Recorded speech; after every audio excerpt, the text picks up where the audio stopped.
Hey everybody. Before we get started, I wanted to make a short announcement video. Recently, I started looking for other sites to branch out on, and while a few sites have given me a little bit of trouble, I did find a good YouTube alternative. Odyssey. Odyssey is a little bit like YouTube, but it has a lot of differences. The site runs on points which are earned by creating accounts, sending invites, watching videos, etc. These points can also be shared with others to let them know you enjoy their work.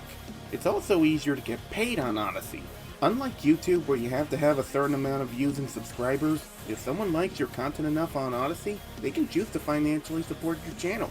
Now don't worry, I'm not giving up on YouTube or anything. I'll still be posting videos there, but I just wanted to let you know that recently YouTube's been blocking a lot of my videos and Odyssey's been more accepting of them, so be on the lookout for some of my videos there too. And if you're like me and YouTube's been blocking a lot of your videos, I recommend you check out Odyssey, and if you want to see an exclusive video there, check out my Christmas episode where I reviewed the Leprechaun's Christmas Gold. So head on over to Odyssey, I look forward to seeing you there.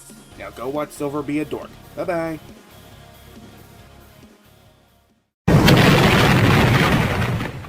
Okay, if you've been following my videos, you've probably wondered, because a lot of people ask me this, why do you keep reviewing obscure movies?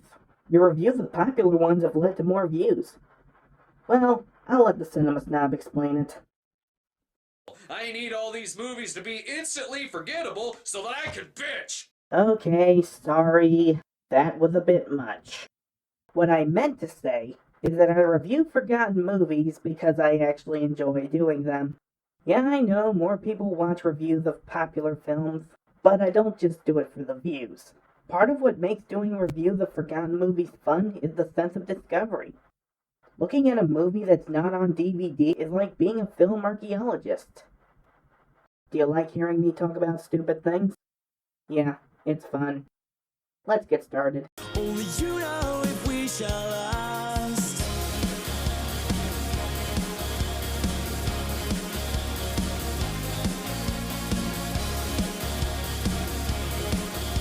Topper is a 1937 comedy which was so successful that it spawned two public domain sequels, a made-for-TV remake, but if you're as big a weirdo as I am, you probably know it best from that 50s sitcom.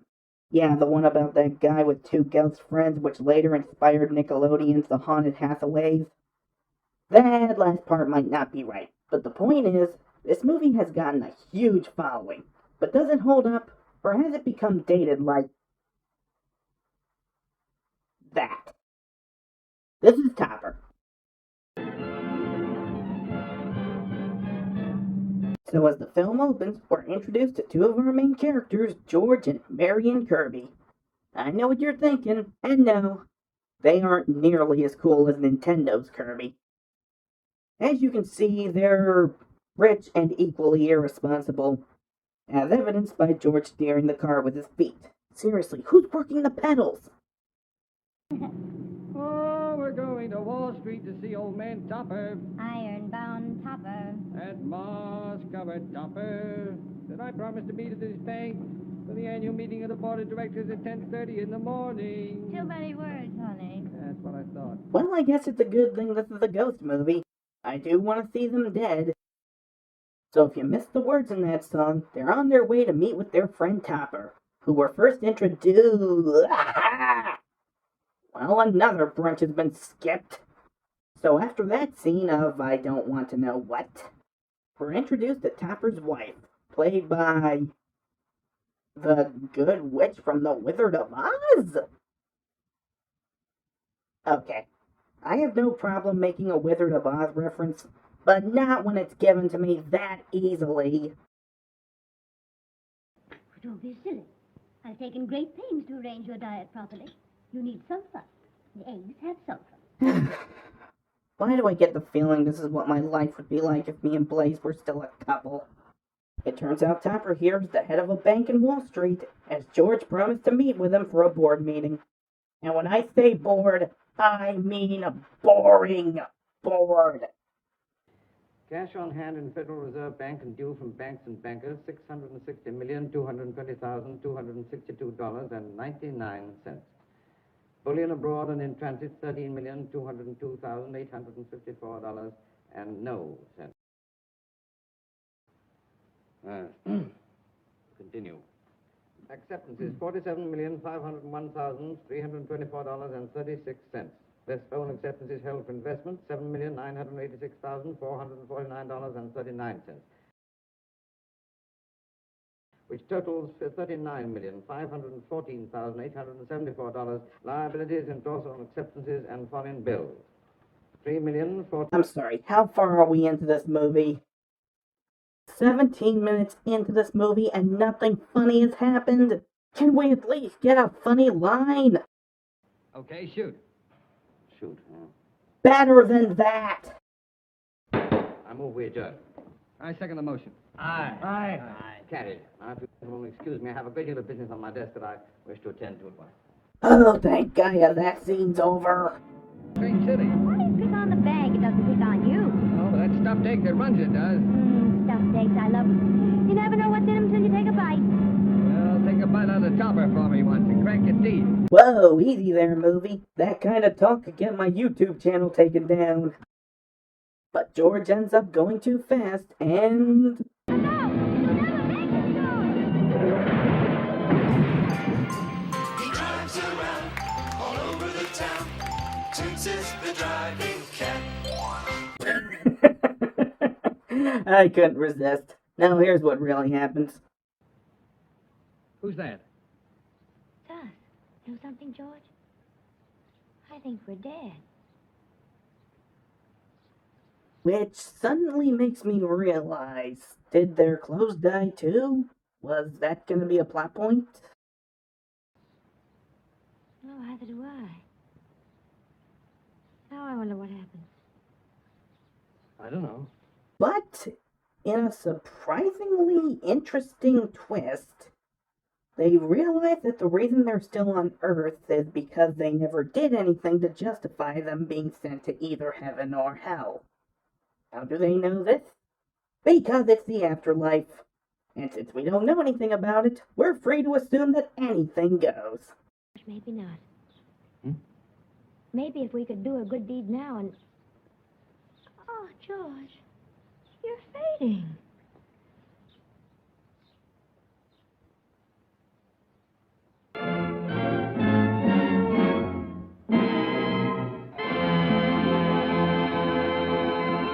Just kidding. One of the things I like about reviewing older movies is that when the screen fades to black, it's easy for film reviewers like me to make it look like they ended horribly. Poor George. Poor Marion.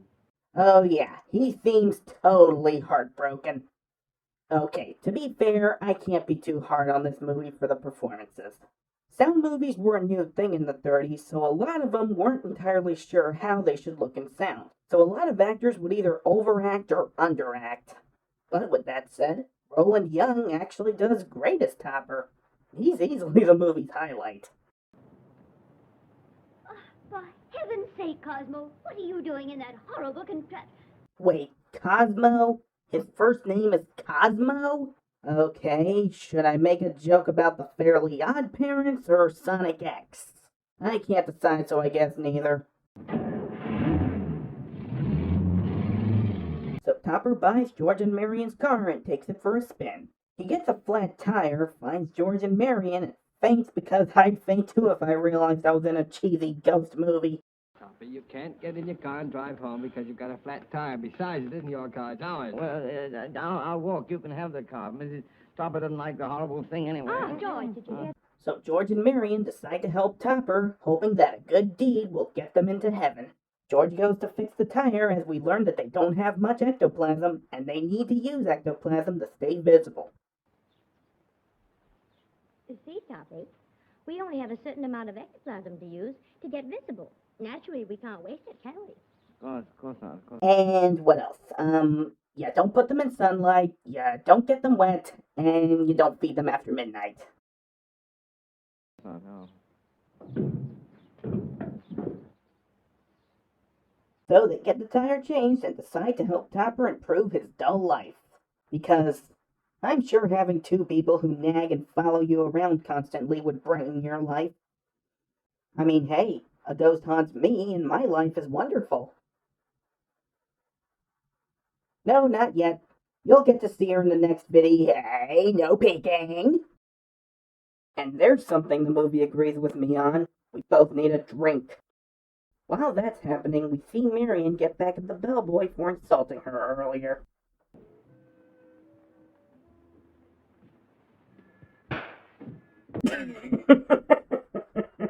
Okay, that was kind of funny. Let's sing a little, huh? Yes, that's a good idea. Let's sing.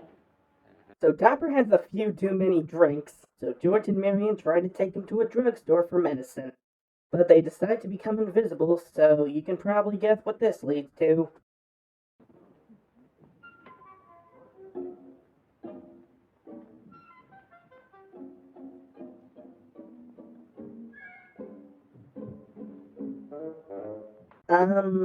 As amusing as this is, wouldn't it make more sense for George or Marion to go to the drugstore themselves? I mean, they both know Topper's drunk. Don't you think that him being drunk might cause something like, I don't know, this to happen? Hiya, Daffy. Oh, why, listen, you. Now, who hit who? He hit us. Oh, he hit us? Yeah. One man attacking the whole gang of us. Now, don't try to be funny. Yeah, that's my job. Now, look, mister, maybe you can tell me what happened. Me? Yeah. I want to sing. Ooh, this one wants to sing. All right, Danny, come on, let's take 'em all in.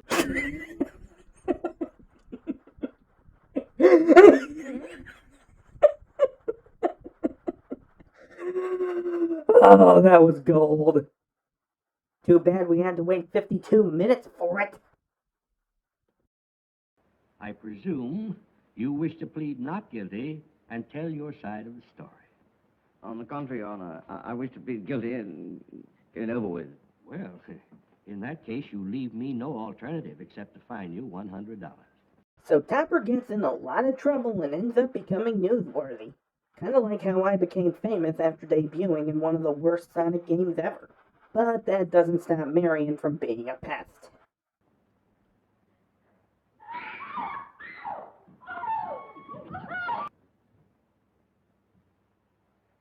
Man, you promised to be good, and now look at you. Good to know this is what Rouge would have been like if Sonic came out in the 30s. But taking it with him turns out to be a terrible idea, as he arrives home and it falls out, giving his wife the impression that he's cheating on her. Gee, it's almost like you should have left it in the store. He tries to convince his wife that he's not cheating on her, but she's too heartbroken to believe him, so he decides to leave. Beg your pardon, but I'll be packing. I'm packing. I would say that he's better off without her, but I can't. Blaze and I didn't have the best chemistry, but I still miss her. Have a bite, Toppy. Marion. But luckily, Marion is there to comfort Topper in the way that makes the most sense. Oh, Toppy, don't be mad at me. Where are we going? I don't know. I've left home. Doesn't matter where I go. Oh, then I tell you what let's do. Let's go to the Seabreeze Hotel. It's right on this road. Is it? Mm-hmm. Movie, I want to bring you up to date on something that I don't know if you're fully aware of yet. I want you to listen closely. Listen to me. You listening? Okay. She and George are... dead!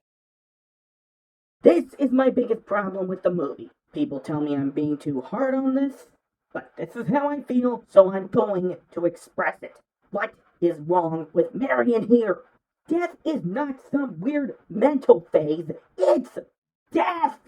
This is not suspension of disbelief. This is just not caring. All of this is just an excuse so they can cram what they think is funny into our faces. But what they're missing is that comedy works when you have something close to a relatable situation.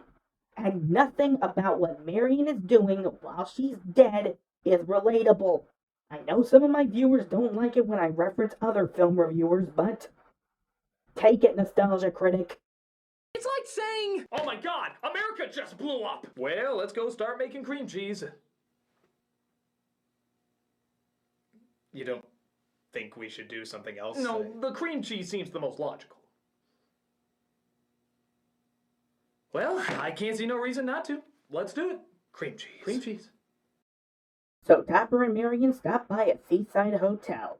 If you're wondering where George is, he and Marion got separated. If you're wondering why, in terms of the plot, I'm not sure. But in terms of the movie...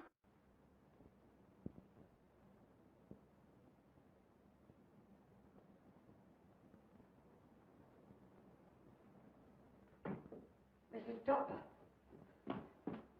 get me an aspirin. And this guy would be the first to be traumatized by this movie. After hijinks with the hotel employees, Marion talks Topper into going to the dance hall with her as George returns. That's enough out of you.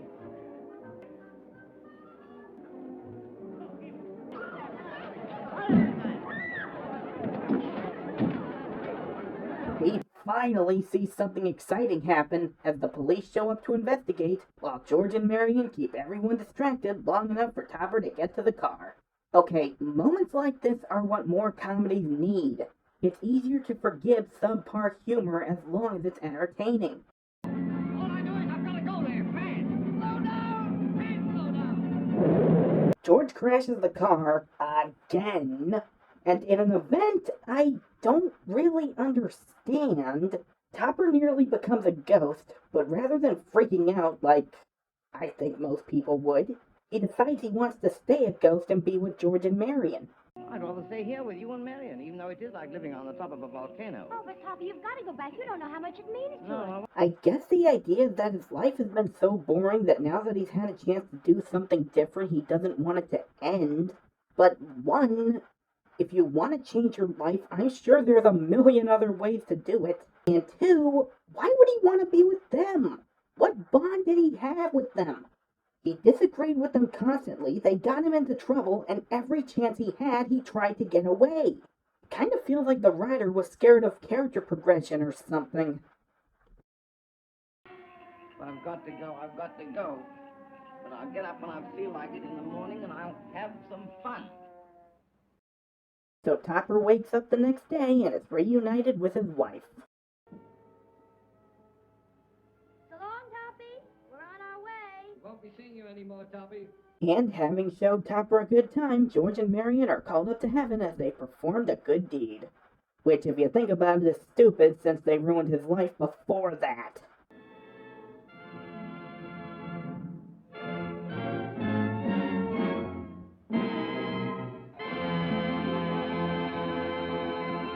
So that was Topper, and while it's not completely outdated like some other movies from the 30s, it's still starting to show its age. I'll give it some credit. The special effects still hold up really good, and there were a few moments that made me laugh, but there weren't many times I laughed, and while I do think the ghost premise is a good idea for a comedy, I don't know if the love triangle plot was the right move. The movie also seems to think that long moments without anything happening are entertaining. They aren't. But I'll give the movie this. It's a better ghost movie than Sledgehammer. Well, that's all for now. Until next time. Every night I will save your life, and every night I will be with you. Every night I still lay awake and I dream of an solution. Every night I will make it right, and every night I will come to you. But every night it just stays the same, and I dream of an solution.